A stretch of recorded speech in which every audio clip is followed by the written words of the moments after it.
अस्सलामु अलैकुम वरहमतुल्लाहि वबरकातुहू।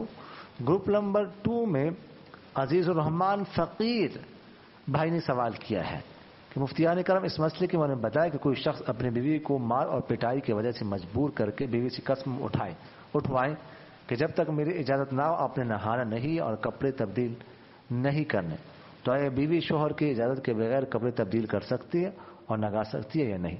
देखिएगा, शोहर के लिए ऐसे कसम उठवाना ये तो जायज़ नहीं है और ऐसा नहीं करना चाहिए।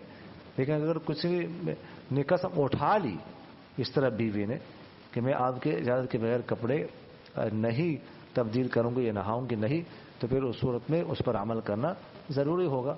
अगर उसने उसकी इजाज़त के बगैर कपड़े तब्दील किए नहाई तो फिर वो जो है ना वो हानिसा हो जाएगी और कसम का कफारा अदा करना पड़ेगा। और बस एक दफ़ा ही ऐसा होगा, हर दफ़ा नहीं। पहली दफ़ा जो है ना वो कसम का कफारा अदा करना पड़ेगा, उसके बाद नहीं। जज़ाकुमुल्लाह खैर।